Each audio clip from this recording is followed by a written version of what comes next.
जय श्री राम। आज हम जानेंगे, हाईकोर्ट ने भी माना कि देश में समान नागरिक संहिता की आवश्यकता है। दिल्ली हाईकोर्ट ने देश की यूनिफॉर्म सिविल कोड समान नागरिकता संहिता की आवश्यकता को समर्थन किया है और केंद्र सरकार ने इस मामले में जरूरी कदम उठाने को कहा है।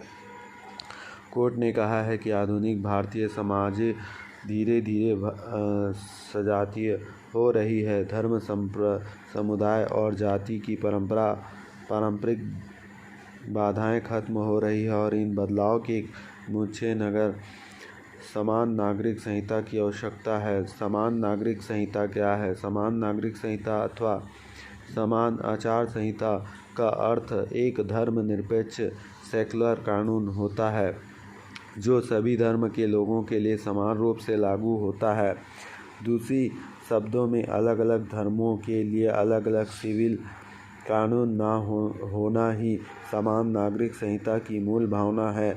यह किसी भी धर्म या जाति के सभी निजी कानूनों के ऊपर होता है।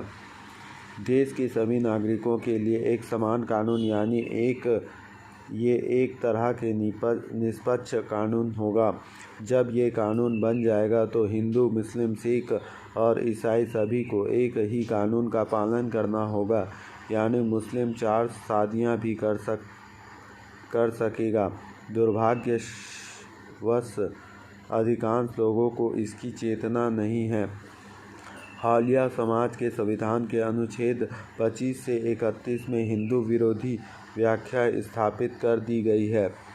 कई शैक्षणिक, सांस्कृतिक, सामाजिक अधिकार पर केवल गैर हिंदुओं यानी अल्पसंख्यकों को एकाधिकार बना दिया गया है। सरकार हिंदू शिक्षा संस्थानों एवं मंदिरों पर मनचाहे हस्तक्षेप करती है और अपनी शर्तें लादती है। वह ऐसी गैर हिंदू संस्थाओं पर नहीं करती। इसी तरह अल्पसंख्यकों को संवैधानिक उपचार पाने का दोहरा अधिकार है जो हिंदुओं को नहीं है। हिंदू केवल नागरिक रूप से न्यायालय से कुछ भी मांग सकते हैं, जबकि अन्य नागरिक और अल्पसंख्यक दोनों रूपों से संवैधानिक अधिकार रखते हैं।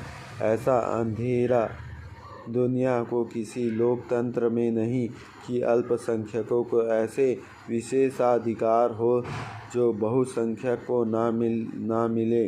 यह हमारे संविधान निर्माताओं की कल्पना न थी। 1970 के आसपास कांग्रेस, कम्युनिटी, दुर्भी संधि और हिंदू संगठनों के निद्रामग्न होने से संविधान के अनुच्छेद 25 से 31 को मनमाना अर्थ निकाल जाने लगा। संविधान के उद्देशिका में जबरन सेक्युलर शब्द जोड़ने से लेकर दिनों दिन विविध अल्पसंख्यक संस्थान, आयोग, मंत्रालय आदि बना कर अधिक सरकारी संसाधनों मोड़ने जैसे अन्यायपूर्ण कार्य होते गए। विडंबना यह है कि कुछ कार्य स्वयं हिंदूवादी कहलाने वाले नेताओं ने लिए न वे केवल सत्ता, कार्यालय, भवन, कुर्सी आदि की चाह में रहे। हिंदुओं को दूसरों के समान संवैधानिक अधिकार दिलाने की लड़ाई जरूरी है। इसमें दूसरे का कुछ नहीं छीनेगा, केवल हिंदुओं को भी वह मिलेगा जो मुसलमान, ईसाइयों को हासिल है। संविधान दिवस मनाने की अपील तो ठीक है, लेकिन यह समझा जाना चाहिए कि संविधान के अनुच्छेद 25 से 31 को देश के सभी नागरिकों के लिए समान रूप से लागू करना आवश्यक है। यह न केवल संविधान की मूल भावना का अनुरूप बल्कि सहज न्याय है।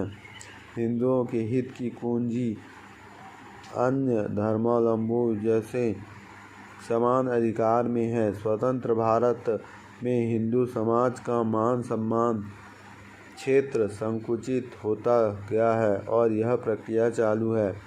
भारत देश में मुस्लिम के लिए अलग कानून है, हिंदुओं के लिए अलग, ईसाइयों के लिए अलग और सिख के लिए अलग, सबके लिए अलग अलग कानून है। फिर देश में शांति और समन्वय कैसे कायम रह सकता है जब अलग अलग धर्म के लोग अपने अधिकारों में अंतर पाएंगे? ये तो देश की एकता के लिए खतरा है। उदाहरण के लिए मुस्लिम एक समय में 4 शादी कर सकता है, पर दूसरे धर्म के लोग केवल एक। ऐसा क्यों? मेहर कानून रूप से वैध है, दहेज कानून रूप से अवैध है। ईसाइयों में गिफ्ट का नाम पर सब चलता है, ऐसा क्यों?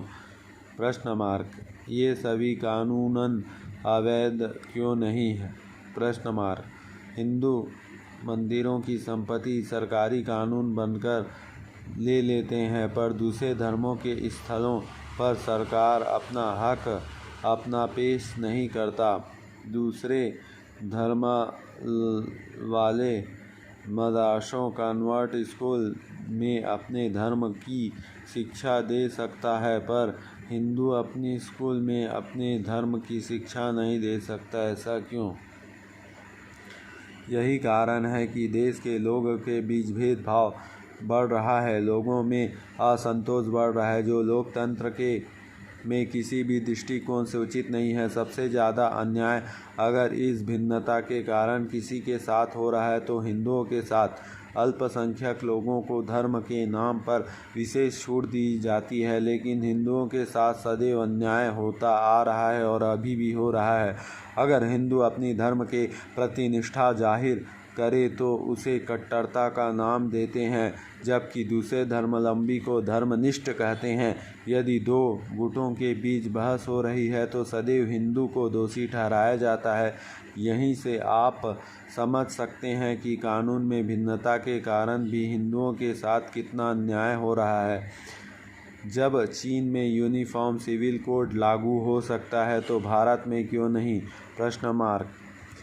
भारत में यूनिफॉर्म सिविल कोड को मौलिक अधिकार बनाने के लिए सरकार को ठोस कदम उठाने की उचित आवश्यकता है। जय श्री राम।